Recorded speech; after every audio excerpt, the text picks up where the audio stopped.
Lagi ada Surabaya.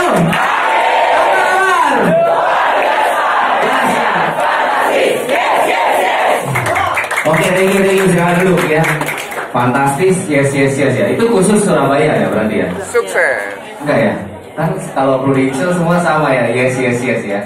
Oke, thank you buat MC-nya yang luar biasa semangat ya. Thank you buat teman-teman Surabaya yang memberikan kesempatan ya. Hari ini saya boleh sharing ya Run for MDRT ya. Nama saya Hendrik ya. Kebetulan saya hari ini hadir bersama istri saya ya, kita ada di video. Dan di depan istri saya orang Surabaya juga ya. Jadi sedikit banyak tahulah ya Surabaya. Oke, hari ini saya pengen sharing ya ke teman-teman. Jadi saya nggak ngajarin teman-teman ya apa sih nggak kelihatan nih bang ya. Oke, harus di atas berarti ya. Tapi mepet nih, ntar kena cahaya kalau di atas.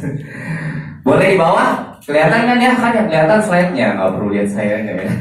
Oke, ya saya mau sharing ya cara sharing zaman now ya. Saya bilang ya jadi apa sih yang berubah di 2 tahun terakhir ini? Jadi awal saya join tahun 2010 ya, waktu akhir lulus kuliah, itu pencapaian saya terakhir hanya rookie dan elite rookie club ya. Di 2 tahun terakhir ini semenjak saya sudah mengenal MDRT ya, itu berubah ya 180 derajat ya. Saya bisa capai PCC pertama saya, kemudian dapat MDRT ya di 2017, kemudian 2018 saya bisa capai COT dan PCC juga ya. Ya thank you ya. Itu berkaitan dengan apa yang berubah nanti akan saya sharing ke teman-teman. Oke, ya. Langkah pertama ya, temukan motivasi terbaik teman-teman ya.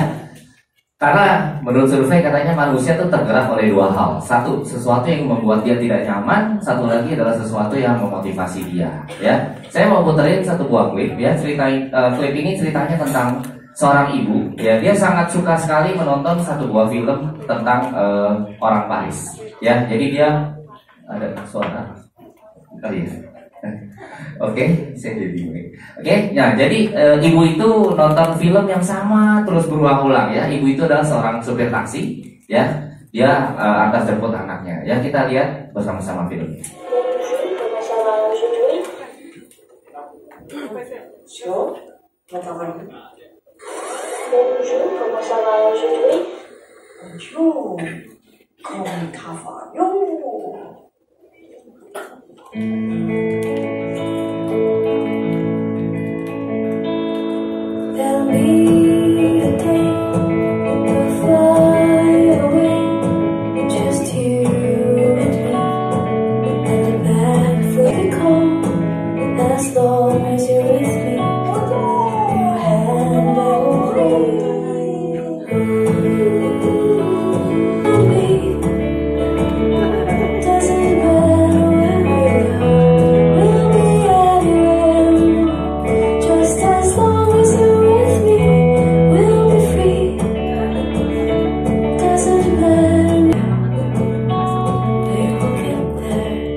Tahun berlalu, ibunya masih nonton film yang sama.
Oke, ya, itu videonya ya.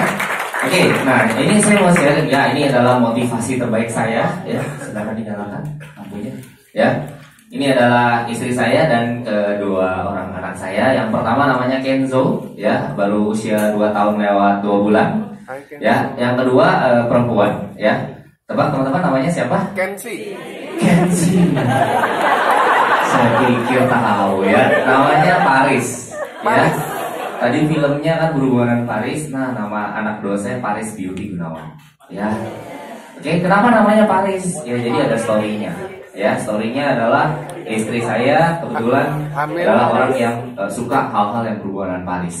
Ya, dulu dia punya toko juga ya, dagang tas di mall dan lain-lain. Nama tokonya pun Paris Box. Ya. Di awal perjalanan karir saya, ya, waktu istri baru masuk bareng sama saya di 2016-2017 itu, ya, beliau lagi hamil anak kedua. Ya, jadi kita kasih nama Paris. Nah, ini adalah motivasi saya ya, yang membuat saya berlari lebih kencang ya. Jadi teman-teman temukan motivasi terbaik teman-teman ya untuk bisa berlari lebih kencang lagi ya. Nah, kemudian miliki mindset yang benar ya. Jack Ma bilang ini, kalau Anda punya mindset yang berbeda, hasilnya akan berbeda ya. Kalau Anda punya pilihan yang berbeda di antara teman-teman Anda ya, maka hidup Anda akan berbeda juga ya. Nah, saya mau punya pertanyaan nih ya, menurut teman-teman ya, Prudential itu berbisnis atau berjualan? Berbisnis ya. Ya, kalau menurut saya kedua-duanya.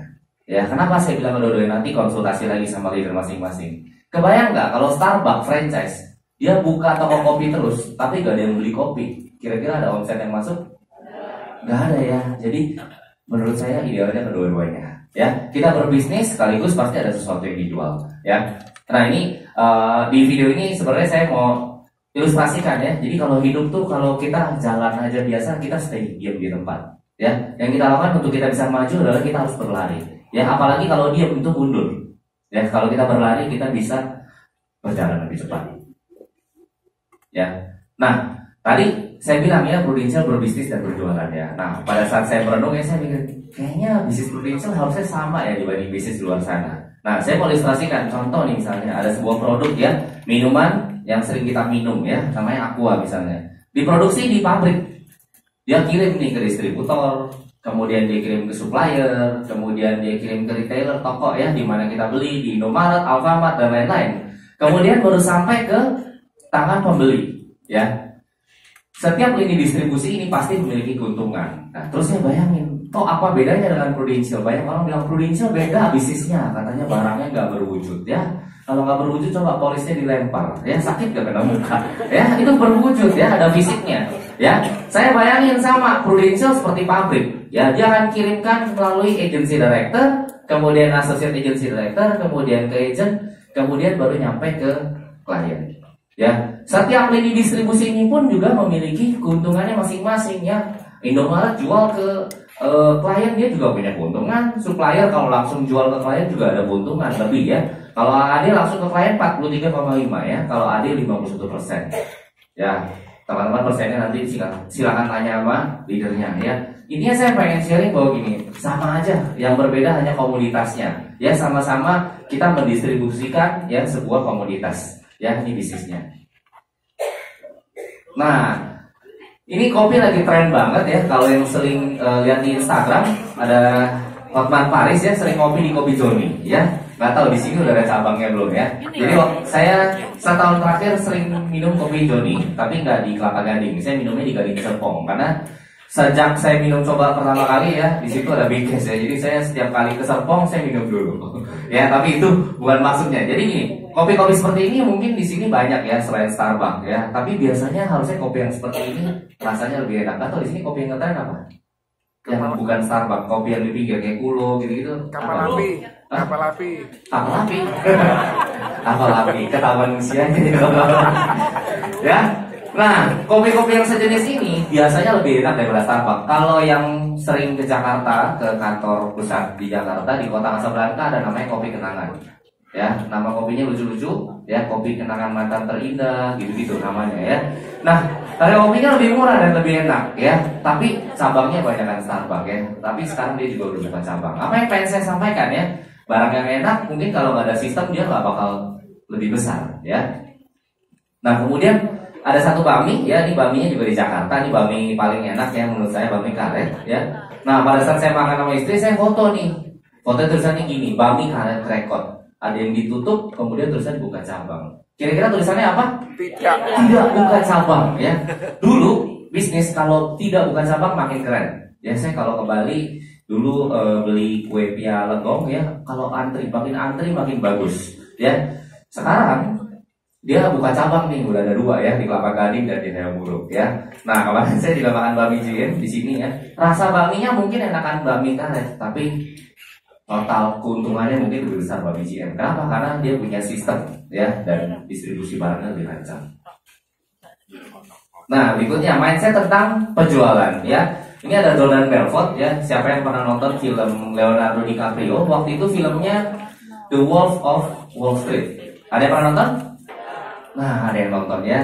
Nontonnya nggak tahu yang lihat di mana ya. Tapi nih ini cerita aslinya tentang Jordan Belfort. Jadi dia bilang ini ya. Faktanya di dalam hidup kita selalu menjual. Antara Anda menjual atau Anda gagal ya. Nah contohnya apa? Siapa di sini ibu-ibu yang punya anak baby? Yang katakan dong.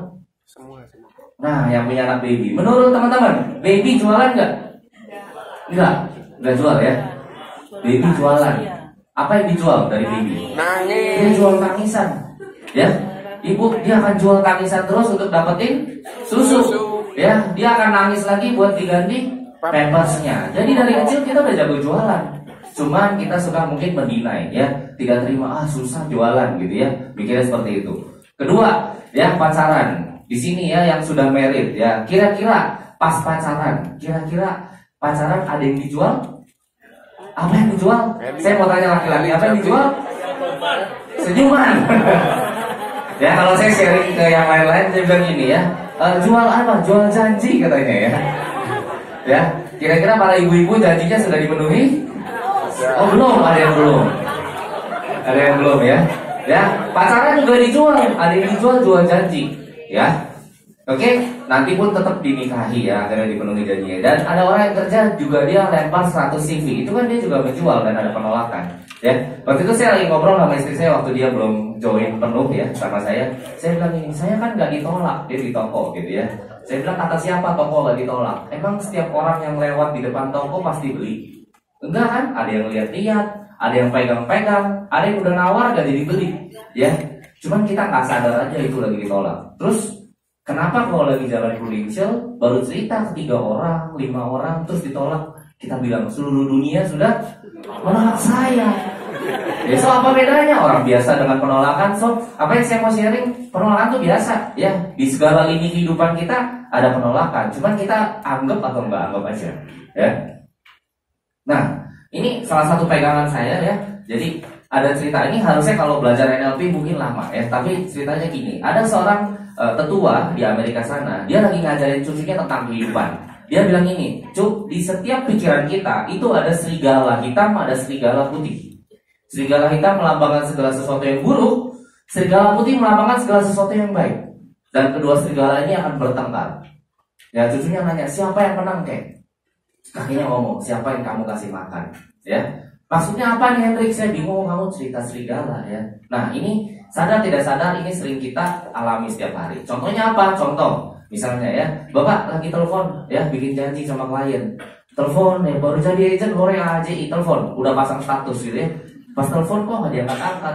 Kemudian di pikiran kita ada 2 suara. Suara yang pertama ngomongnya gini, tuh kan, gara-gara lu pasang status sih di Facebook baru jadi agent, ya kan? Dia nggak mau angkat telepon. Yang kedua, ya dia bilang ini, oh nggak apa-apa, mungkin dia lagi mandi, biasa kok. Nanti abis ini dia telepon. Ya, saya mau tanya siapa yang lebih dengar suara yang pertama? Wih, nggak ada ya. Bagus banget ya. Siapa yang lebih sering dengar suara yang kedua? Gak ada yang angkat. Wah, kayaknya mungkin AC-nya kurang dingin ya, jadi takut diangkat. Ya, itu sering terjadi ya. Semakin sering Anda dengar suara yang buruk di pikiran, maka suara itu yang akan sering muncul. Ya. Ya, seringkali saya juga sharing ini ke tim saya bilang ini, kalau kita pilih dengar suara yang bagus, kita pilih sesuatu yang positif, maka suara positif akan lebih keras.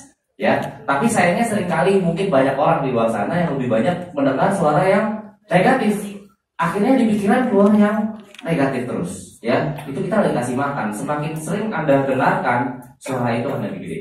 Ya, so latihlah dari hari ini pilih suara yang bagus. Nah, ini topik yang lagi ngetrend saat ini, personal branding, ya. Personal branding melalui apa? Ya, melalui sosial media, ya. Akhir-akhir ini saya ada beberapa closingan karena sosial media, ya. Kalau di sosial media, saran saya jangan pernah ya membicarakan hal-hal berhubungan dengan sara, politik, atau bahkan dengan curhat, ya. Banyak nih agent di luar sana ya, abis prospek ditolak, dia tulis di status WA-nya, aduh, abis ditolak, terus kliennya baca. Ya, kira-kira closing nggak? Laporan closing. Ya, so jangan curhat lagi di sosial media. Ya, karena kalau Anda curhat, ya kira-kira image apa sih yang pengen ditampilkan? Ya, di MDRT dibilang ini ada survei ya di luar sana. Klien sebelum ketemu kita biasanya meng-Google kita. Ya, nama kita sekarang diketik udah keluar loh di Google. Ya, kira-kira image apa yang ditampilkan ke klien pada saat dia mau bertemu kita dan dia udah Google. Kebayang gak ketemu Instagram kita terus isinya alay-alay, curhat gitu ya, dia pasti gak bakal mau. Nah, sosial media saya seperti apa? Belum yang terbaik ya pastinya, tapi saya berusaha tampilkan image profesional di dalam sosial media saya. Ya, di sini Instagram saya, ya kalau mau yang follow silahkan follow ya. Nah, di sini saya ingin tampilkan ya bagaimana kalau klien melihat saya sebagai sesuatu yang profesional ya. Instagramnya Instagram bisnis gratis teman-teman ya, tapi jangan tanyain saya habis ini gimana cara bikin Instagram bisnis, saya tidak melayani ya, tanya leadernya. Tapi apa benefitnya Instagram bisnis? Jadi kalau begitu klien mau cari tahu di mana sih alamat kantor kita, dia bisa klik. Kemudian saya juga kasih link ya, kalau memang dia interest, dia begitu klik link ini dia langsung WhatsApp ke saya ya. Nah, bagaimana cara saya melakukan penjualan ya, membuat orang tertarik untuk menghubungi saya melalui Instagram ya. Melalui Instagram saya tidak prospek orang yang tidak kenal, tapi gini teman-teman, kita pasti punya teman-teman kita yang SMA, SMP atau bahkan kuliah yang sudah lama kita nggak kontak ya, tapi teman-teman tersebut menjadi friend list kita di dalam Instagram ataupun Facebook ya. Kalau kita tiba-tiba nih habis jadi agent, besok langsung WA, teman udah lama ketemu, hai bro apa kabar, udah lama kita nggak ketemu, ngopi yuk. Bingung nggak? Udah lama nggak kontak gue, tiba-tiba ngopi, habis pasang status agent lagi, mau prospek gue ya kan? Nah, beberapa teman SMA saya ya, tapi entah kenapa cewek-cewek semua yang closing gitu ya, itu kontak saya gara-gara Instagram ya. Apa yang saya posting dan apa yang membuat dia attract buat hubungin saya ya. Nah, saya jelasin dulu kenapa harus sosial media ya. Penduduk Indonesia ada 265 juta ya, pengguna sosial media ini disurvei oleh Hootsuite di tahun 2018 ada 120 juta ya. Itu yang aktif 45% ya. Nah, saya mau sorot yang Instagram ya 38%, karena saat ini lebih ngetren orang di Instagram, selebgramnya lebih tinggi ya di Instagram. Nah, pengguna cowok katanya lebih banyak nih di Instagram ya, dari 53 juta. Oke, nah apa yang saya posting ya di kantor saya, kebetulan ada yang hobi bikin artikel, saya cuma tinggal pakai dan saya posting. Saya posting pertanyaan-pertanyaan yang umum ya. Jadi posting ini bunyi, pernah dengar nggak ada orang kena kanker paru-paru, udah punya asuransi tapi tetap kudu jual asetnya untuk pengobatan. Nah, di bawahnya saya kasih pertanyaan yang bunyinya yes or yes ya. Di Instagram ataupun Facebook kita bisa melempar survei dengan pertanyaan ya, tapi pertanyaan jangan yes or no. Yes or yes. Apa tuh pertanyaan yes or yes? Pernah dengar ada orang kena kanker paru-paru udah punya asuransi tapi kudu jual asetnya untuk pengobatan. Sebelah kiri bisa bertanya, oh ya, ya kan? Wah, gede sekali ya gitu ya. Tapi jangan kasih dia pilihan no, ya. Kalau dia klik, ya kan, terus saya lempar pertanyaan berikutnya. Waktu itu baru Prudential launching CHC. Saya tanya, jika setiap tahun butuh dana 2 miliar untuk pengobatan sakit kritis, maka 5 tahun butuh 10 miliar. Sebelah kiri gede banget ya. Terus gimana solusinya? Ya, jadi kliknya pilihannya kalau bisa yang yes or yes. Ya, kita posting seperti ini. Ya, terus tanya, pernah dengar ada orang kena kanker cervix, udah dapat 500 juta dari asuransi, tapi duitnya tetap habis dan tinggal belasan ribu. Ya, jangan posting nama artisnya, tidak etis ya. Kita menjual penderitaan orang lain. Ya, karena kebayang nggak kalau misalnya amit-amit kita yang diposting, Ya, jadi jangan jual ya, namanya ditutup ya, kalau bisa jangan sebut namanya ya. Jadi yang saya posting seperti ini, orang tahu kok apa yang dibahas, ini lagi ngetren kayak gitu ya. Jadi jangan sebut nama orangnya ya. Oke, kasih pertanyaan yes or yes ya. Pernah dengar ada anak yang kena leukemia kemudian kudu jual apartemen padahal punya polis untuk mengobati anaknya ya. Pertanyaan yes or yes. Nah, terus gimana berikutnya? Nah, setelah saya lempar survei ya, saya bisa melihat siapa saja sih yang ngeklik survei saya di Instagram. Ini semua free ya, gak ada yang bayar. Ada teman saya nih, saya tes setelah setengah jam saya posting, saya mau nguji dia ngeklik gak? Oh, ngeklik ya, namanya X. Kemudian dia ngeklik lagi, iya tuh pernah baca di sosmed, iya tuh gitu, dia klik lagi. Setelah dia klik beberapa kali, artinya dia interest dengan artikel saya. Apa yang saya lakukan? Saya langsung chat dia di dalam Instagram. Hai, apa kabar? Sekarang bodoh, hai, apa kabar? Gimana?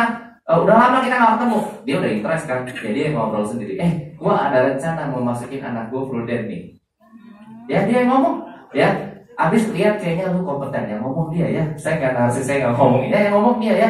Terus saya tukeran nomor WhatsApp karena udah lama nggak ketemu, nggak ada nomor WhatsAppnya ya. Udah ada beberapa lumayan, ada sekitar 5 orang terakhir ini closing gara-gara sosmed ya. Ini nggak bisa menjadi sesuatu yang utama, tetap ya kita harus ketemu orang dan lain-lain. Tapi gini, sosial media bisa membantu kita untuk kita branding lagi ke lingkungan sekitar kita yang dulu SMP, SMA, kuliah, yang mungkin orang itu udah lama nggak ketemu kita ya. Suka nggak suka, setiap pengguna Instagram suka yang namanya begini nih. Kalau buka Instagram ya, kalau lagi pada nunduk begini nih, scroll. Dia ngapain? Ngeliatin kehidupan orang lain ya. Orang Indonesia kan kepo ya, ngeliatin kehidupan orang lain ya. Sebelah teman kita beli mobil baru, langsung ngomong, wih sebelah punya mobil baru ya kan, kredit apa cash gitu ya, gak penting kan. Tapi gara-gara kepo itu ya bagus, dia mengkepoin hidup saya kan. Memang sengaja saya posting hal-hal yang berhubungan dengan profesionalitas, tentang insurance ya, tentang update saat ini, sehingga dia melihat oh progresnya gimana, dia melihat kita kompeten ya. Di situ dia akan berusaha menghubungi ya. Jadi udah referensi ke teman-teman saya ya. Karena kenapa? Karena apa yang memang sudah saya lakukan ya. Jadi teman-teman kalau masih baru gimana Henrik ya? Ya pasang artikel yang membantu buat orang lain, giving dulu ya. Cari artikelnya apa, pasang di situ ya, di Instastory. Jadi sehingga orang lihat oh ini orang memang kompeten, memberi dulu ya. Cuman satu kali. Nah ini ada yang kedua ya. Dia juga nanya itu maksudnya preminya 17.000 buat asuransi kesehatan aja atau nggak pakai investasi ya. Nah dia juga kontak. Oke. Berikutnya apa yang menjadi personal branding ya, service ya, mengenai klaim ya. Saya track record saya selama 9 tahun saya di Prudential, seluruh tim saya tidak pernah ada klaim yang ditolak. Why? Kenapa? Gitu ya. Karena saya memastikan seluruh nasabah saya kalau mau klaim masuk rumah sakit, telepon saya dulu ya. Jangan sampai dia masuk rumah sakit terus ngucuk-ngucuk gak tahu dan gak ada yang ngurus ya. Kemudian tadi teman-teman bisa lihat di tim saya juga ada dokter ya, ada 2 dokter. Jadi kita juga mengerti oh apa istilah medisnya ya. Saya tidak bisa bahas lebih lanjut di kantor pusat ya.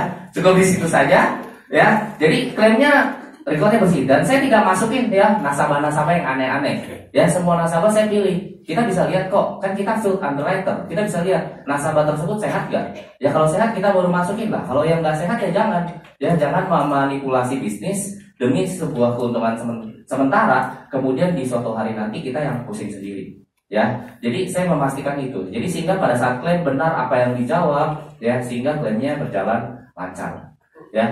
Kemudian kalau klien birthday ya, saya nggak berikan sesuatu yang biasa aja. Misalnya, wah cuman kue, ya bank pun ngasihnya kue. Apa yang saya berikan? Nah ini salah satu klien saya di tahun 2018 ya. Saya ada closing ya berempat ya. Ini orangnya punya corporate batubara ya. Closingnya total 105 miliar, 4 orang ya. UP-nya 30, 15 miliar. Untuk apa? Lifestyle protection ya. Dia ulang tahun, kebetulan 4 orang temen ini ulang tahunnya dekat-dekat. Apa yang saya kasih? Kalau saya kasih kue, bank pun udah kasih kue ya. Ya saya kirimin dia lukisan dan dia posting di sosmed dia ya. Penting banget sekarang itu untuk dapat apresiasi dari klien dengan referensi. Dengan seperti ini teman-teman dia lihat, dia akan mereferensikan lagi ya. Jadi kalau ada klien klaim, jangan kita aja yang foto, minta dia testimoni ya, cerita, boleh gak saya share ya. Dengan seperti itu orang-orang akan melihat bahwa memang kinerja kita oke, bagus ya. update dengan market ya. Saat ini apa sih yang lagi update ya? Nah, kalau saya sering ceritanya lifestyle protection. Ya, apa sih lifestyle protection? Sama aja. Zaman dulu ceritanya tentang garansi biaya hidup. Kemudian ganti tren lagi income protection. Ya, sekarang ganti lagi. Saya bilang lifestyle protection. Ya, itu cuma masalah nama. Ya, sama aja kayak Aqua. Aqua dijual di Indomaret mungkin cuma 5.000. Coba pindah ke cafe nih di Tunjungan Plaza, beli Aqua harganya jadi 20.000. Ya, pindah ke hotel bintang 5 harganya 50.000. Ya, kalau jual lagi yang murah, ya pakai garansi biaya hidup preminya mungkin 2 juta, tapi lifestyle protection sekali bayar 1,8 M gitu ya. Jadi beda namanya, tapi gimana cara ceritanya? Nanti saya share ya. Kemudian 2017 saya banyak jual PPH juga, karena di waktu itu Prudential baru launching kan ya, jadi tinggal migrasi aja dari PHS ke PPH. Nah, pertanyaannya how much is enough ya? Nah, ini yang saya sering sharing ke klien saya. Jadi kalau ditanya saya presentasi ke klien coret-coret nggak? Saya nggak coret-coret ya, saya ngobrol aja, tanya jawab. Nah, klien suka nanya berapa sih yang cukup ya? Punya polis asuransi berapa sih yang cukup? Nah, saya ceritakan tentang Titanic ya. Di sini semua pasti pernah nonton Titanic ya. Jadi ceritanya Titanic itu, nah ini di Wikipedia ya. Saya semalam baru saya cari lagi artikelnya. Jadi gini, waktu itu Titanic harusnya ya dia bawa sekitar 64 skoci. Kemudian manajernya ngomong gini, kapal Titanic itu didesain bukan untuk tenggelam, anti tenggelam, tapi di pelayaran pertamanya dia tenggelam.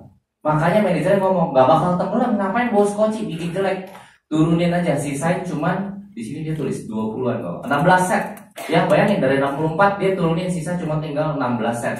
Ya makanya ketika terjadi kapalnya tenggelam, maka tidak bisa diselamatkan semuanya ya. Kalau dia bawa 64 bisa diselamatkan.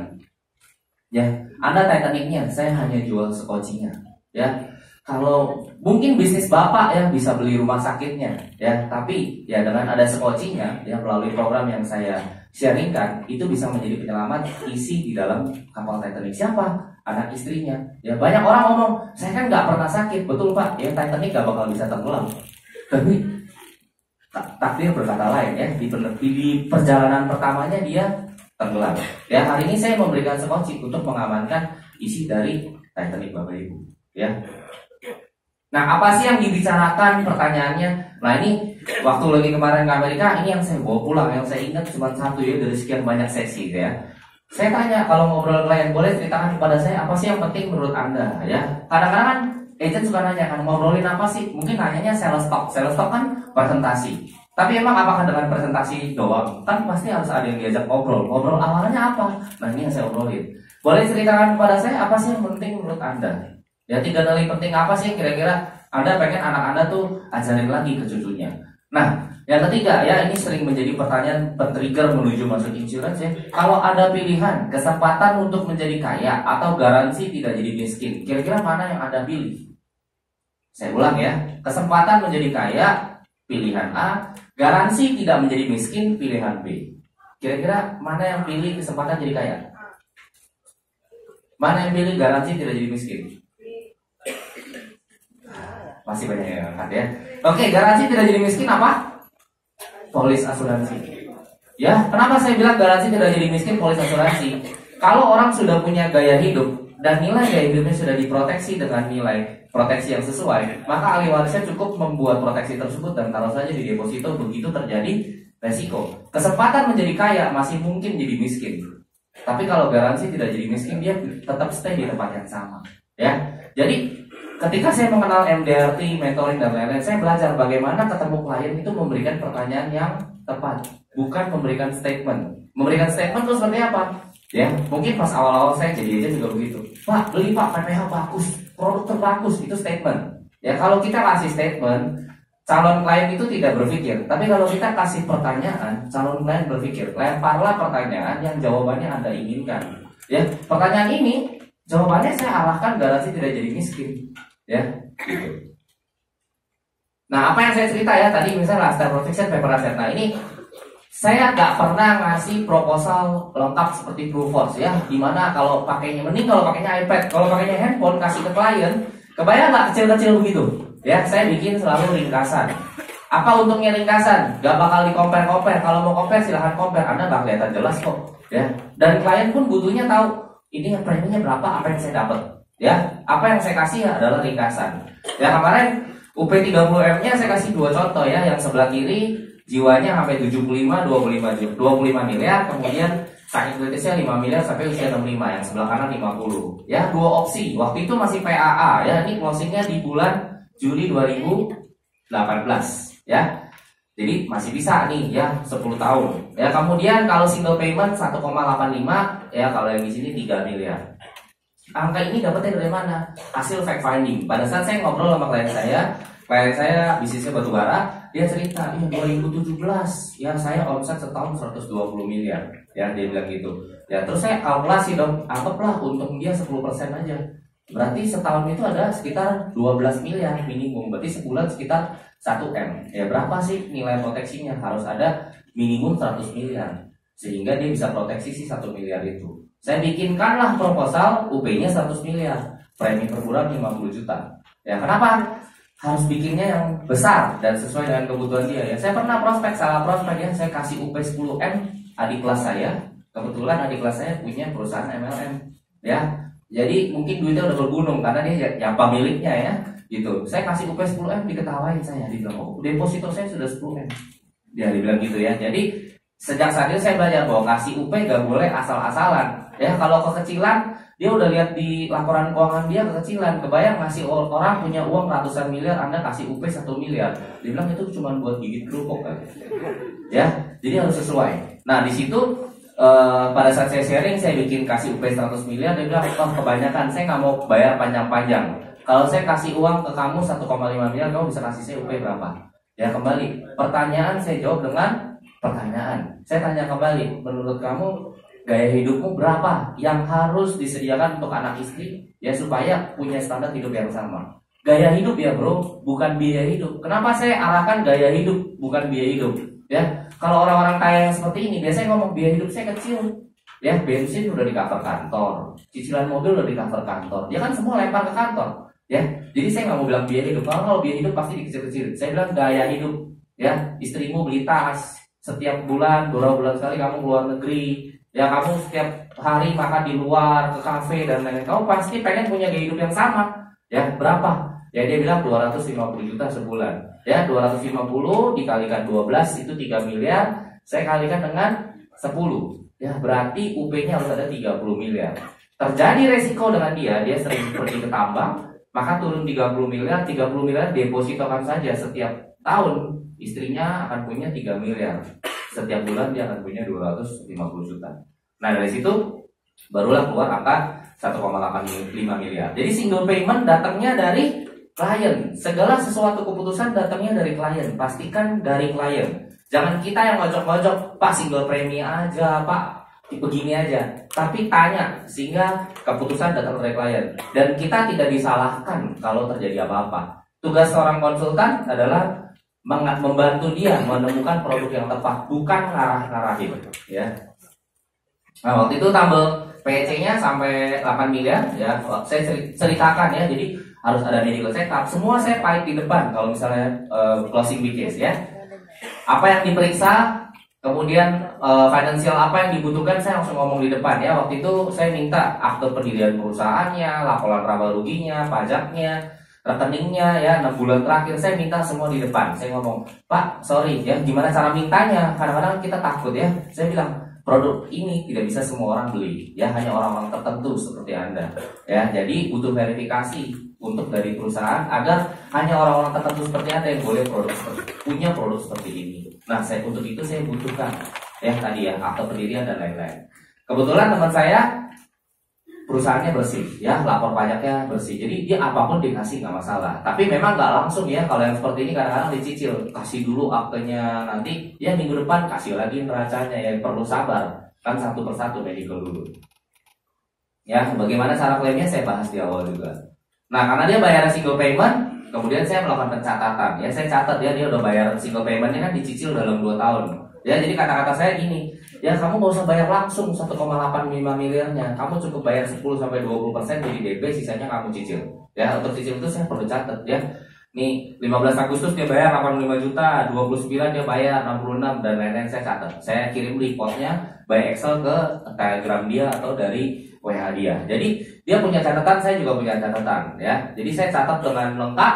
Semua catatan ini saya simpan di cloud ya, di Dropbox namanya. Jadi catatan saya aman. Mau amit-amit handphone saya hilang, saya tinggal buka di laptop manapun, semua catatan saya lengkap ada di situ ya. Jadilah seorang spesialis. Zaman sekarang udah jarang orang mau berobat carinya dokter umum ya, kecuali dokter umumnya udah lama banget ya, suntikannya mujarab, sekali suntik langsung sembuh gitu ya. Pasti orang carinya spesialis. Sama nasabah juga maunya cari agent yang sudah lama ya. Kebetulan saya datang ke Surabaya, harusnya kalau dari kru bilang tanggal 14 saya agak maju ya. Saya ada klien kemarin di Jombang ya gitu. Nah itu juga sama ya, lagi di prospek sama agent yang lain gitu ya. Terus mungkin flyer saya sudah bertebaran gitu ya kemana-mana, ada acara tanggal 15 ya. Akhirnya kliennya memilihnya ke kita ya. Kenapa? Ya sama, pasti orang mau carinya yang sudah lama, serius. Kadang-kadang mungkin kalau masih baru, masih part time ya, jadi dia nggak yakin. Sekarang klien sudah bisa memilih ya mana yang serius. Nah beda sales sama konsultan apa ya? Kalau sales produknya di depan, orangnya di belakang ya. Kayak kalau misalnya di Jakarta ada di kota ya, obat dewa ya, minum obat ini segala penyakit sembuh ya gitu. Ada agent yang seperti ini juga ya di luar sana ya. Produk ya dulu ya, rekening satu bisa semua produk ada ya. PAA ada, CCB ada, ESCC ada, PADD ada, PPH ada, semua dijadiin satu ya. Akhirnya pas di review kurang sini kurang sono, memang betul lengkap ya, kayak makan gado-gado ya, semuanya ada ya. Nah jadilah seorang konsultan, orang di depan, produk mengikuti ya. Seorang dokter nggak pernah ucuk-ucuk kasih resep ya, dia pasti tanya jawab dulu. Tanya ya, keluhannya apa sih ya kan, kamu kemarin makan apa, tidurnya cukup gak, minumnya bagus gak, medical check up dulu, baru dia kasih obat ya. Kita juga seorang konsultan, jadi jangan ucuk-ucuk kasih produk ya, langsung nih proposalnya pak ya, bapak perlu ESCC, bapak perlu PCB dan lain-lain ya, langsung ucuk-ucuk kasih produk ya. Tanya dulu kebutuhan dia apa ya, gali-gali dulu, fact finding dulu ya. Anda bukan dukun, tidak ada dokter bukan resep sebelum tahu keluhan pasien, tidak ada arsitek yang gambar sebelum tahu tujuan bangunannya ya. Seorang arsitek pasti ketemu calon kliennya ya, pasti nanya mau gambar desainnya seperti apa ya, mau yang bentuknya model seperti apa, minimalis kah dan lain-lain kah. Dia tanya jawab. Sama ya, kita jadi konsultan, kita harus tanya jawab dengan jelas ke calon klien kita ya. Tidak ada financial advisor yang nyodolin ilustrasi sebelum mengetahui situasi prospek ya. Pasti kan kita tahu dulu, fact finding dulu ya. Biasanya di pertemuan kedua atau ketiga, kecuali orang tersebut udah jelas datang, saya mau beli PPH dong, ya udah tinggal bikin karena dia udah tahu apa yang dia mau beli. Tapi kalau belum, ya diskusi dulu, ngobrol dulu. Kan gak setiap orang baru ketemu pertemuan shake hand langsung closing ya gitu. Lebih baik slow but sure, tapi closingnya lebih bagus ya. Nah kebetulan saya sering jual PPH, jadi saya cukup hafal dengan pasal-pasalnya. Nah ini ada pasal tadi yang rekam di paus 12 sampai sekarang lengkap semua di dalam Dropbox saya ya. Kenapa saya koleksi? Ya karena agensi update pun membantu saya closing tahun lalu ya. Agensi update yang mana? Agensi update pendukung PPH ya. Saya belum update yang ini, tahun 2018 ada UE lagi yang baru. Nah ini yang berhubungan sama ini. Kalau teman-teman punya nasabah yang sudah punya polis PHS standar, kemudian dia sudah klaim ya, kemudian dia mau upgrade ke PPH ya, itu kan yang menjadi permasalahan lagi pada saat periode masa tunggu ataupun exclusion baru, klaim akan mengikuti klaim PPH yang sama atau lebih rendah dengan HS yang lama ya. Di waktu itu kalau 1B itu kalau turun tidak ada manfaat yang dibayarkan ya. Di agensi update terbaru itu manfaatnya dibayarkan ya. Prudential baik sekali dibayarkan. Nah jadi maksudnya apa yang saya pengen sampaikan, contoh nasabah saya ada satu waktu itu punya PHS, kemudian dia udah sering klaim dispepsia, ada hal-hal yang berhubungan dengan usus dan lain-lain. Kemudian dia upgrade ke PPH. Nah pada saat dia upgrade ke PPH kan kena exclusion ya. Nasabah saya tanya, saya diklaim pakai apa ya? Waktu itu dia PHS-nya 1,2 naik ke PPH 1,5, preminya 2,5 juta. Jadi bilang, saya mau preminya turunin dikit, PPH-nya yang 1 juta aja. Saya kasih pilihan sendiri waktu itu ya. Kalau B nggak ada yang dibayar. Kalau kamu naik, dibayar pakai plan HS lama ya. Jadi kalau nasabah upgrade ke PPH ada exclusion, ambil karena PHS-nya tetap hidup. Ya, begitu klaim kalau kena exclusion atau kena masa tunggu yang tahun pertama dia akan di cover dengan plan yang lama. Jadi kebayang kalau nasabah sudah punya PHS sama dengan dia punya dua plan, PPH dan PHS yang lama, ya. Kalau yang sekarang itu sudah di cover juga kalau walaupun turun, ya.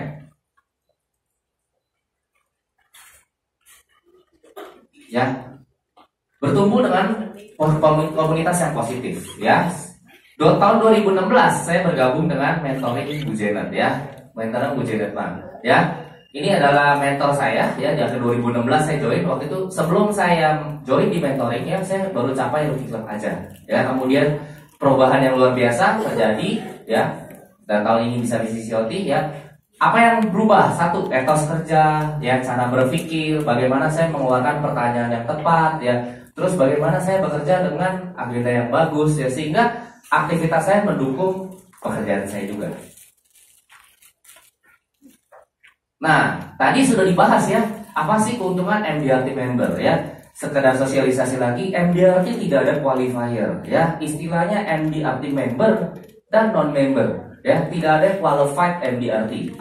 Adanya MDRT member or non-member. Member adalah orang yang mencapai MDRT dan membayar membershipnya. Non-member MDRT adalah orang capai MDRT tapi tidak bayar. Tidak bayar tidak diakui di Amerika, ya.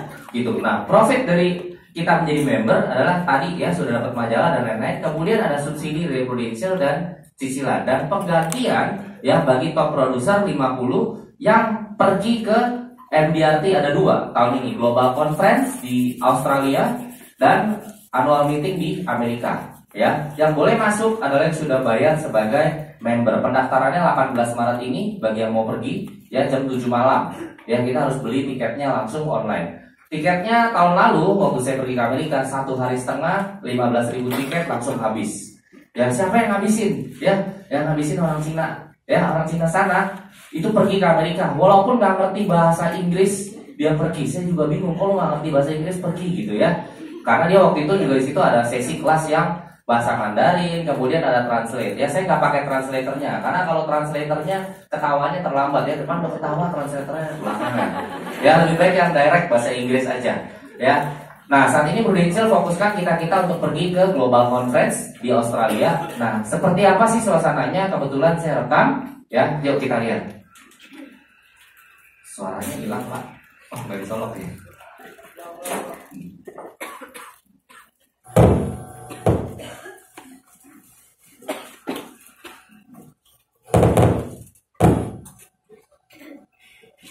Halo semuanya,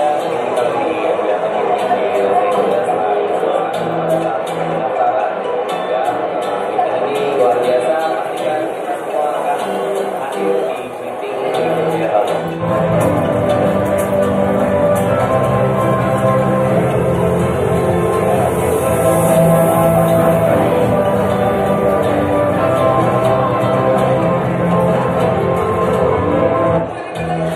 Nah, ini Prudential Indonesia.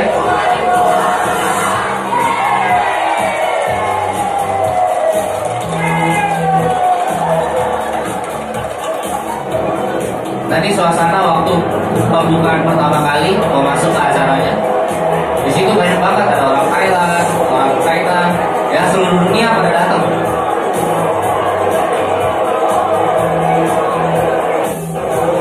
Nah, ini adalah makan malam yang disediakan oleh Prudential Indonesia. Kita ada gala dinner lagi spesial.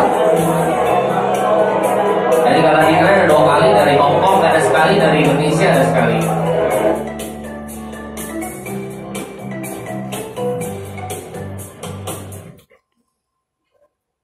Ya, itu suasana Global Conference nanti yang akan terjadi di tanggal 1 sampai 4 September di Australia, di Sydney, ya. Jadi apa yang berbeda sih dengan suasana pada saat kita ODS dan lain-lain? Di situ kita bisa lihat, ya, orang udah usia 70 tahun, ya, masih MDRT member, bahkan TOT, ya, dia masih tetap hadir, ya. Kita bisa melihat, gitu. Jadi gini, kartu kita terbuka, oh ternyata ada sekian banyak orang, ya, yang bisa capai MDRT di dunia, ya. Oh, di negara lain gimana sih kondisinya, ya? Di situ kita bisa belajar bahwa oh, negara lain seperti ini ya. Di Indonesia kita harus bisa lebih semangat lagi.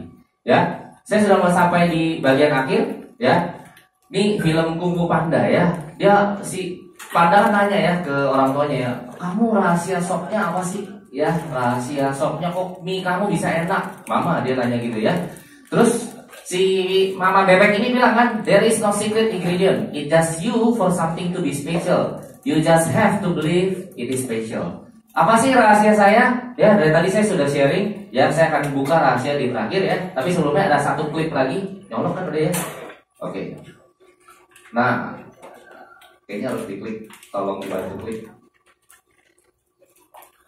Klik tengah doang. Klik tengahnya Pak.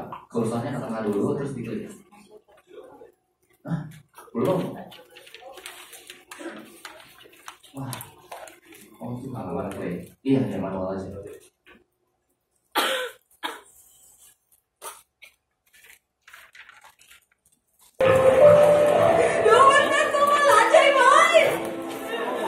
Ceritanya wanita ini pengen kurus. Dia nanya ke neneknya, gimana cara kurus? Isi air subur di dalam gunung. Nanti ada dewa yang bakal mewujudkan impian kamu.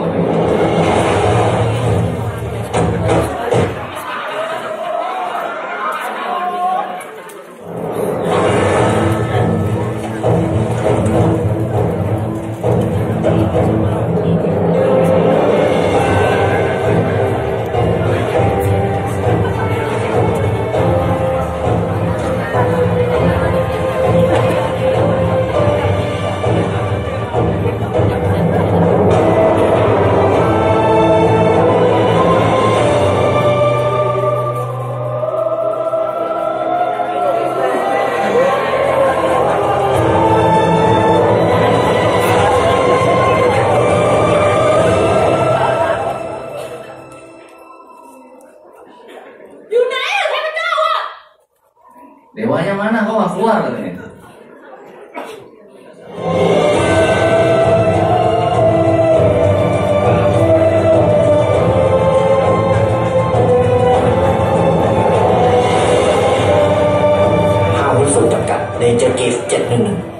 Ya, melalui film ini saya mau sharing satu cerita ya untuk sebagai penutup sharing saya.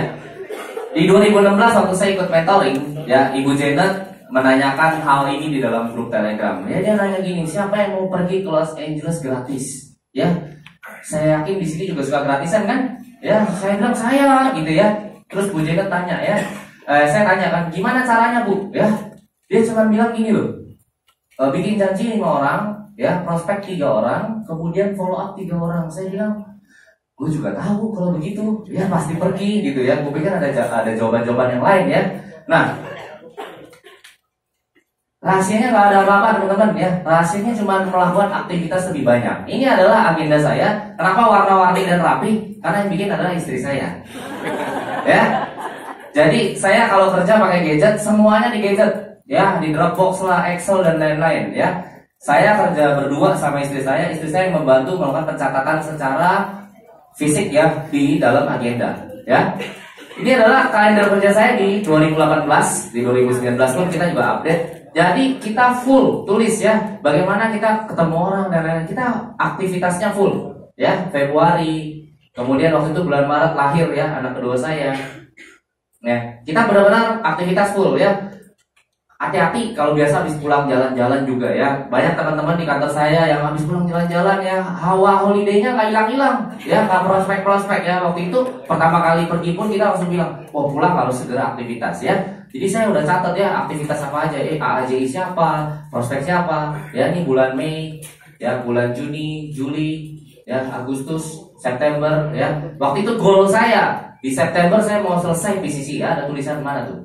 Cek final NLC dan ada tulisan BCC-nya ya. Let's get ya, September juga sudah beres ya BCC-nya. Ya, goalnya tahun itu tahun 2018 pengen achieve COT. Ya, saya orangnya tercatat banget ya, sampai saya catat collected premi ya. Di 30 Desember baru selesai COT-nya ya. Jadi tenang aja teman-teman, Prudential bantu ngitungin ya. Ada di aplikasi Proofos kan. Cuman saya bantu mencatat sendiri karena saya perlu tahu berapa sisa pendingnya, berapa yang memang sudah berjalan ya. Jadi apa sih simpelnya beda API tadi sama FYP ya? Karena uang yang masuk murni ya benar-benar ya. Jadi benar-benar saya catat, jadi gak ada rahasia apapun ya. Saya hanya melakukan aktivitas lebih banyak dengan jam terbang, kita maka akan lebih mahir ya. Saya lakuin lebih banyak ya, karena saya ada survei ke teman-teman leader yang lain-lain ya, yang buat agent dan leader prudential itu besok-besok tuh pusing ya, jengah gitu ya. Itu menurut teman-teman apa sih? Nggak tahu mesti ngerjain apa. Gak ada planning, betul ya. Bangun pagi, besok begitu bangun besok nggak tahu mau kemana, Nggak tahu apa. itu stres loh ya. Lebih baik besok bangun saya tahu saya mau prospek siapa, meskipun belum deal ya. Di awal-awal hari saya bingung, besok leader saya yang penting prospek, ketemu orangnya siapa, gimana caranya, saya bingung ya. Tapi sejak saat itu saya bikin janji ya, bagaimana supaya konsisten setiap hari kita punya aktivitas yang benar ya. Oke, itu aja sharing dari saya ya. Sampai ketemu di MBRI Global Conference ya. Thank you teman-teman.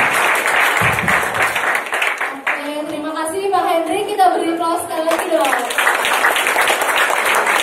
Ini dari Register Warrior. Iya. Kebetulan aku juga ikut Mentoring. mentoringnya Bu Janet. Ya, makanya kayak familiar sih. Pengen tanya, kok tadi kan Koko ada explain tentang lifestyle Protection. Nah, boleh dijelasin nggak apa presentation lengkapnya, dan juga gimana caranya, misalnya kan kebanyakan kan Koko prospek teman-teman yang kenal. Nah, boleh dijelaskan nggak dari awal itu kayak dari ide temunya, terus kita kan diajarin untuk kayak marketing diri kita sendiri. Yeah. Nah, sampai itu udah extend, akhirnya Koko present about lifestyle gitu. Oke. Ya. Kenapa saya prospek yang saya kenal? Setiap orang kita pasti ada orang yang tidak kita kenal, kemudian ada suspek, ada prospek, ada klien. Suspek adalah orang yang mungkin kita kenalan cuman halo Hendrik, namanya Jerry ya. Kalau Jerry belum jadi agent prudential, Jerry adalah suspek saya. Orang yang kenalnya baru begitu aja, mungkin saya baru dapat nomor telepon. Ya, apa yang perlu saya lakukan untuk dari suspek menjadi prospek? Saya harus bangun pertemanan. Ya, saya nggak langsung prospek. Ya, kalau ditanya, saya bukan tipe agent yang model kayak Rainbow, tembak mana-mana. Total klien saya dari 2010 sampai sekarang 161 polis. Coba dibagi, ya. Kalau dibagi 8 tahun itu setahun cuma 20 polis. Ya, agent males gak? Ya, cuma setahun cuma 20 polis. Ya, karena memang saya lebih suka kalau prospek slow but sure. Ya, mendingan pelan-pelan, temen tahu gitu. Lama-lama dia tahu kok saya jadi prudential. Orang semua sosmed saya berhubungan dengan prudential. Ya, suspek jadi prospek saya harus bangun pertemanan. Setelah jadi prospek, ya bagaimana jadi klien? Pastinya saya harus presentasi dan follow up. Ya, orang tidak saya kenal akan jadi kenal setelah saya bangun pertemanan. Ya, saya masuk dari komunitas ke komunitas sehingga saya dapat daftar nama baru. Ya. Jadi contoh misalnya saya Komsel, di situ saya pergi main basket bareng, di situ saya dapat daftar nama baru. Tapi saya nggak langsung prospek, tapi saya pilih siapa sih center of influence-nya. Di situ saya deketin, saya bangun hubungan. Ya, yang closing tadi besar adalah klien lama saya dulu tahun 2011. Dulu closingnya pun kenal dari teman ketemu teman. Ya, di tempat biliar. Ya, kemudian dia closing waktu itu 1 juta. Habis closing 1 juta, bayar berapa lama, kemudian bisnis batu bara pertamanya bangkrut. Saya telepon nggak bisa, ya, saya telepon di reject, saya hubungin nggak tahu, nggak bisa. Kemudian di 2015-16 saya lupa, akhirnya kita bisa kontak melalui Instagram, ya, Instagram lagi ya. Saya kontak melalui Instagram, saya bikin janji pun sulit, ya. Akhirnya saya orangnya suka analisa, saya lihat ya instastory-nya, ya kan kepo ya terhadap hidup dia. Saya liatin gitu ya, oh dia tuh ternyata setiap hari Sabtu dan Minggu dia selalu pulang ke rumah. Orangnya family banget ya, karena ada anaknya, main bareng anaknya. Mungkin Senin dia akan pergi lagi, ya pergi ke tambang dan lain-lain gitu ya, tapi dia selalu pulang. Saya bikin janji susah, akhirnya saya bilang oke, Senin pagi kita ketemu. Ya, jadi batal. Akhirnya ya ketemu juga karena kan saya tetap terus berusaha. Ya, saya tidak pernah canvassing. Ya, kalau pertanyaan tentang canvassing, saya tidak pernah canvassing dari agent sampai sekarang. Jadi saya develop suspek baru ya. Bu Janet bilang ini, kita harus marketing and prospecting. Marketing adalah pada saat kita ketemu orang, kita memperkenalkan diri kita siapa, itu kita lagi memarketingkan diri kita. Saya nggak prospek dulu, itu namanya proses marketing. Marketing dilakukan kapan? Setiap hari. Ketemu orang baru, kenalan, oh ya halo Hendrik, saya dari Prudential. Sudah stop, titik. Ngobrol-ngobrol biasa aja. Saya nggak bakal prospek dia. Setelah saya tahu saya sudah pertemuan kedua, saya sudah fact finding dan lain-lain, baru saya prospek, gitu ya. Itu jawaban yang pertama. Yang kedua pertanyaannya apa? Oh, cara cerita. Ya, saya tipe agent yang nggak cerita pakai coret-coret.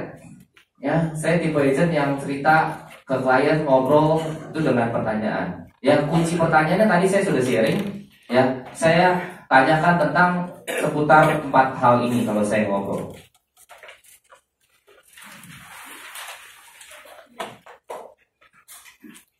Ya, saya fokus cuma 4 hal ini kalau saya ngobrol.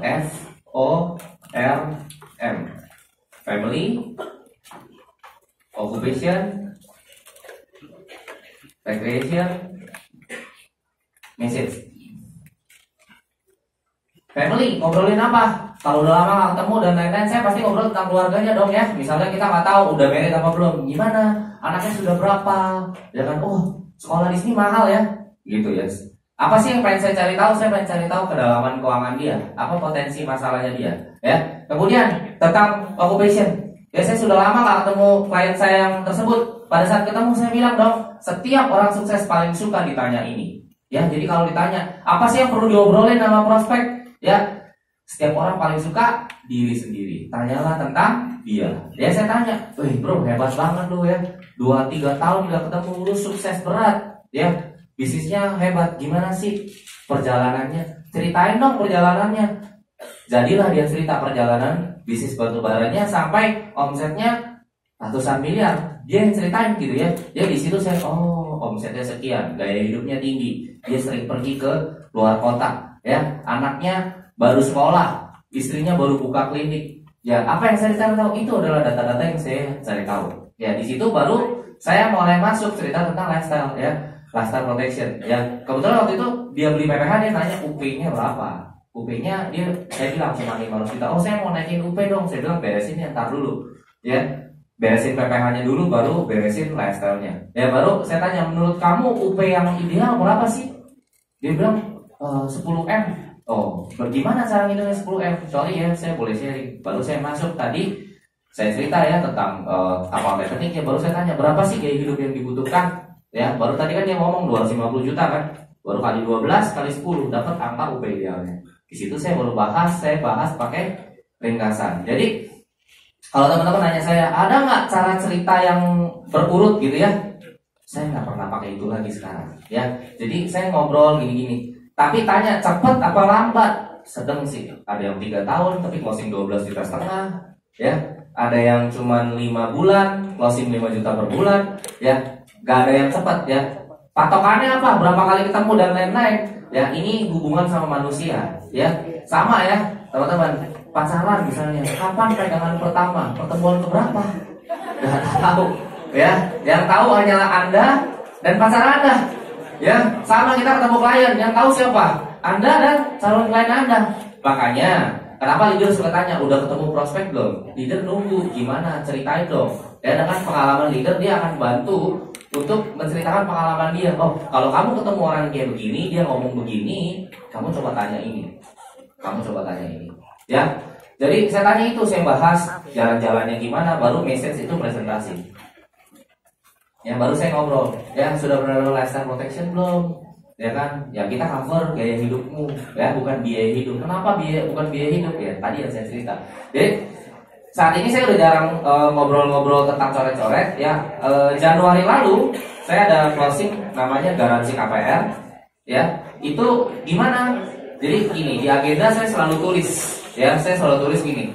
Di Instagram teman-teman punya teman-teman kita itu pasti kalau orang istri baru hamil, USG-nya diposting nggak?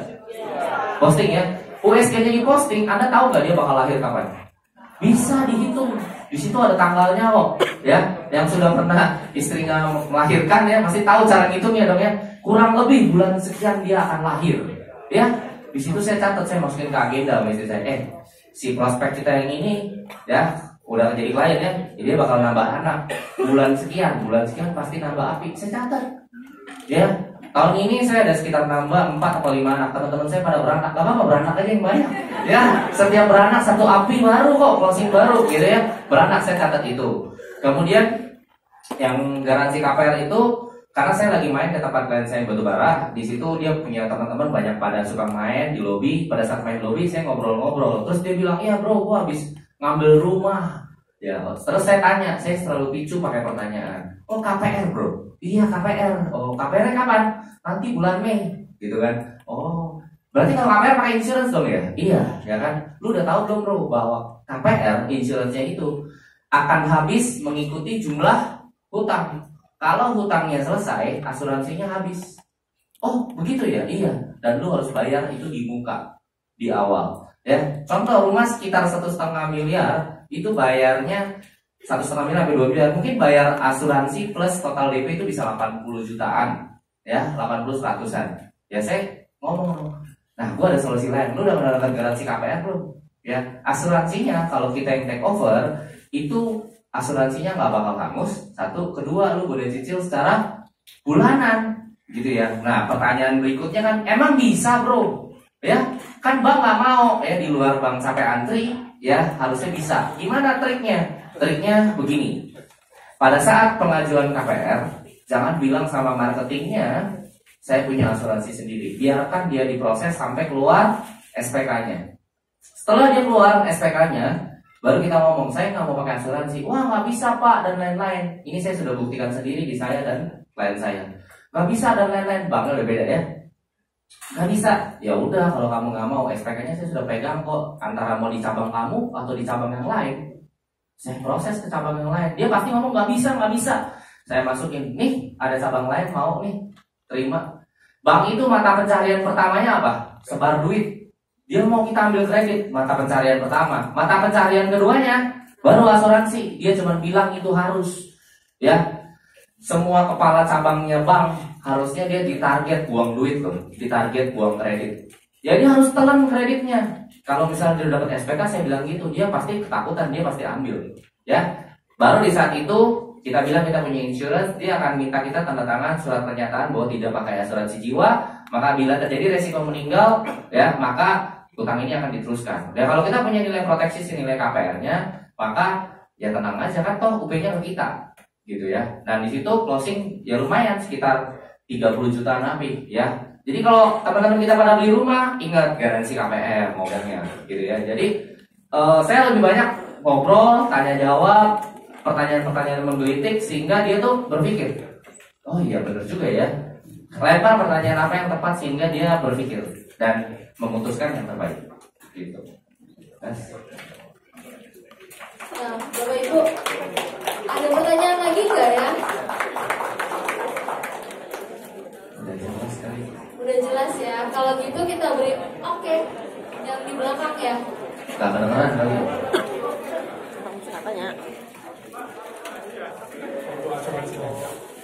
Haji atau umroh, waktunya berapa lama Pak? Berapa lama nabung buat beli umroh Pak? Nggak cukup Pak, nilai tunainya kita nggak jualan investasi. Kalau yang haji 10 tahun. 10 tahun juga terlalu dekat sih sebenarnya untuk investasi. Gini, saya tidak pernah jual investasi. Ya ingat, Prudential itu perusahaan asuransi. Investasi adalah nilai tambah. Sedangkan haji harus diproteksi nilainya loh, bukan asuransinya. Asuransinya hanya nilai tambah. Ya jadi saya nggak bisa kasih konsepnya karena nanti ujung-ujungnya kita jadi jualan investasi. Jadi gini, jangan pernah janjikan sesuatu yang Anda nggak bisa pastikan. Yang ada di kontrak hanya berhubungan dengan asuransi. Gitu. Jadi kalau investasinya nggak pasti, naik turun, lebih baik jangan. PCB pun 20 tahun. Ya PCB 20 tahun. 20 tahun baru balik kan? Iya. Gitu. Jadi nggak ada konsepnya karena itu nilai tunai yang dijual. Enggak, ini maksudnya kalau Ya. berangkat haji kan ada asuransinya, bisa nggak diambil oleh Prudential? Asuransi apa kesehatannya? Kan setiap berangkat haji kan ada asuransinya gitu. Iya betul. Kalau ditanya bisa enggak, bisa aja. Cuman apakah uang preminya sesuai apa enggak? Karena jujur aja lebih murah dia beli asuransi perjalanan yang 1 kali. Ya, jadi kita jadi seorang konsultan pun perlu gini, logis. Ya, dia buang premi cuma contoh asuransi perjalanan murah ya, cuma 300.000. Tapi dia beli ke Prudential dia harus kontrak 10 tahun. Minimum 20 tahun, ya. Jadi jadi nggak sesuai. Gitu. Jadi kalau konsepnya nggak sesuai, jangan dipaksakan. Saya lebih baik yang pasti-pasti daripada ntar jadi labs ya, buat konsep yang nggak cocok akhirnya jadi labs ya. Nah, pertanyaan yang lagi hot juga saat ini ya, buat sharing ke teman-teman ya, di mentoring kita di sharingin seperti ini. Klien suka nanya, bayar premi berapa lama ya? Ya, kita suka jawab apa? 10 tahun. Sekarang ganti 20 tahun. Saya nggak pernah jawab 10 atau 20. Jawab pertanyaan pakai pertanyaan. Ya, gimana cara saya jawabnya? Pak, bayar premi itu selama Anda mau diproteksi. Bapak mau diproteksi berapa lama? Maksudnya gimana? Dibilang gitu kan ya. Maksudnya gimana? Bingung ya. Sekarang saya tanya. Kalau kita punya satpam di rumah, Anda bayar gaji satpam berapa lama? Seumur hidup. Selama Anda mau suruh dia jaga. Ya. Jadi jangan pernah menjelaskan bayar premi berapa lama. Selama dia mau di cover, bayar preminya. Ya. Dan jangan juga ngebahas gini. Kemarin baru banget nih, saya prospek ya, saya nggak tahu, saya nggak bisa sebut agennya dari mana. Agen tersebut mengajarkan ke nasabahnya ini, katanya gini, cukup bayar yang di bawah, di atas premi, di bawah apa? Coy, cukup bayar yang coy, dibilang gitu ya. Ya kita maunya yang aman, saya nggak mau ya, saya edukasi juga ke teman-teman. Ya jangan kita bermain di daerah yang abu-abu, coy itu tidak digaransi. Gimana cara saya menjelaskan ke klien? Logikanya sederhana teman-teman, gini. Kalau Anda beli mobil, Anda bayar cicilan mobil, betul? Setelah lunas, bayar contoh 5 tahun, ya. Setelah lunas, pertanyaannya, biaya maintenance jalan terus gak? Jalan kan? Bayar bensin, ganti oli, ya, dan lain-lain. Jalan terus gak? Jalan ya. Itu namanya biaya asuransi. Dibayar berapa lama? Selama Anda pakai mobil itu. Kalau Anda mau pakai mobil itu, Anda jual, baru stop biayanya. Logikanya sama. Bayar premi kayak bayar cicilan. Contoh kedua, saya jelasin lagi. Klien saya masih nggak mudeng. Saya contoh yang kedua. Anda beli apartemen, Anda bayar cicilan, bayar premi sampai lunas. Ketika apartemen tersebut sudah lunas, apakah biaya maintenance-nya stop? Enggak kan? Maintenance bayar, listrik bayar, air bayar, internet bayar, semua dibayar kan? Itulah biaya asuransi. Kalau Anda cuma ingat bayar biaya maintenance dan preminya Anda nggak cukup, kemudian nilai tunai rusak, maka polisi bisa mati sewaktu-waktu. Ya, saya tinggal kasih pertanyaan lagi ke klien. Anda mau yang pasti apa nggak pasti? Pilihan ada di tangan Anda. Ya, jadi bermain di jalur yang benar saja. Saya nggak mau gini. Bisnis kita di Prudential bukan bisnis yang 1-2 tahun closing kemudian bye-bye. Ya, jangan sampai nama kita masuk di koran. Agent ini ngajarin jurus begini, ya betul buat memenangkan kompetisi 1-2 kompetisi. Tapi nama Anda terkenal di koran karena Anda dituntut oleh nasabah, ya, gitu. Jadi jangan, lebih baik kita main yang pasti-pasti. Dibayar premi ya bayar premi aja, ya. Jadi saya berikan ilustrasi yang masuk akal. Akhirnya toh kliennya tetap memilih ke kita. Kenapa? Saya bilang yang masuk akal, ya daripada cuma bayar coy, kemudian tiba-tiba polisi lapse, ya. Itu aja. Wah jadi lanjut seru gara-gara si coy. Ya. Iya. Maksud waktunya saya mau tanya, kira-kira konsep apa yang sering dipakai untuk presentasi ke profesi seorang dokter? Garansi income. Garansi income. Income protection, cuman beda nama aja sih. Karena seorang dokter bekerja selama dia aktif kan. Kalau dia stop, bisa dicontohkan cara memulai percakapannya dan sebagainya. Cara memulai percakapan dan sebagainya. Saya belum pernah closing dokter. Saya tidak bisa sharing karena saya harus sharing apa yang sudah saya real. Di sini ada Bapak Riki, tanya Bapak Riki jago closing dokter loh. Siap bro. Ya tanya Bapak Riki jago closing dokter. Ya. Kalau konsep untuk pengusaha? Konsep pengusaha tadi lifestyle protection. Setiap pengusaha pengen punya gaya hidupnya tetap dengan sama. Setiap orang kaya takut untuk jatuh miskin. Ya ketakutannya adalah itu. Jadi saya akan ngomong gimana gaya hidupmu supaya tetap sama, ya kan? Anak setiap kali sekolah dinaikin Alphard, ya kira-kira kalau terjadi resiko bisa nggak anak turun tiba-tiba naik Grab? Ya, saya ada solusi bagaimana menggantikan gaya hidupnya ini supaya bisa diproteksi dan tetap punya hidup yang sama. Ya, Bapak betul Pak, bisnis Bapak besar banget, ya sama seperti cerita Titanic. Ceritain aja Titanic. Ya, jadi saya ceritanya gitu. Oke. Tadi kan ngomong kalau misalnya baby keluar gitu, Iya, langsung jadi polis. Biasanya nawarkan apa? Kalau mungkin kan tadi bukan nawarkan ke investasi, berarti Enggak. bukan ke pendidikan, Enggak. berarti jual Kesehatan. hospital aja. Iya. Kalau saya jual hospital, saya cuma jual UP, PPH, selesai. Saya nggak kasih yang lain-lain. Kenapa? Beberapa tahun terakhir pernah ada buku jangan beli unit link kalau tidak mengerti. Ya, saya nggak mau digerecokin sama financial planner lain. Kalau kita beli sesuai kebutuhan dan memang dia butuhnya itu, ya udah itu aja, jangan gado-gado. Saya nggak suka jual gado-gado. Jadi saya pun edukasi klien gini, kalau beli polis Pak jangan gado-gado, segala ada, tapi segala dikit. Mending Bapak makan steak, tapi steaknya enak, satu steak. Ya kalau Bapak punya uang lebih, ya beli lagi yang baru. Jadi jangan ngerobohin bangunan lama buat beli bangunan baru. Ya kan banyak ya agent di luar sana ya. Oh Pak, tarik nilai tunai di sini, buka di sini. Itu namanya ngerobohin bangunan lama buat bangun bangunan baru. Ya, jadi jangan ngerobohin bangunan lama. Itu namanya kita kan lagi sedikit banyak kita mendowngrade klien. Oh, kayak dia nggak mampu. Padahal dia bisa kok beli lagi. Ya, kalau memang konsepnya menarik dia bisa beli lagi. Jadi yang saya tawarin kesehatan. Kenapa? Biasanya pasti papa mamanya udah punya kesehatan. Ya, anak kecil yang saya sering cerita tentang sakitnya. Oh, Kawasaki. Di kantor saya ada leader, salah satu anaknya kena Kawasaki. Kawasaki penyakit yang sangat mahal banget. Ya, rawat inap cuma seminggu bisa habis 100 juta. Ya, itu obatnya yang mahal. Obat Amerika 1 botol 8 juta, obat Cina 1 botol 4 juta. Bedanya apa? Dihitung pakai berat badan. Berat badan makin mahal, berat badan makin banyak, obatnya akan makin banyak. Ya, saya bilang kalau pakai PPH, obatnya di cover sesuai tagihan. Ya, leader tersebut punya polis pakai PHS, akhirnya nombok puluhan juta gara-gara obatnya. Ya, amit-amit. Ya, saya cuma cerita fakta aja bahwa memang itu mungkin terjadi. Ya lebih baik kita proteksi, karena memang proteksi dibeli sebelum kita butuh. Jadi saya ceritanya itu. Umumnya sih kalau sudah jadi klien, ya anak-anaknya sih kalau ngobrol seperti itu sih beli kesehatan bukan jadi problem ya, karena sudah umum orang tahu anak lahir jedret beli polis kesehatan, anak lahir jedret beli polis kesehatan, gitu. Ya. Oke, thank you Bapak Henry, kita beri aplaus dulu dong. Bapak Ibu luar biasa sekali ya sharing-sharingnya. Nah, sebelum kita tutup, saya mau ajak Pak Anda Wijaya untuk memberikan plakat dan juga Bapak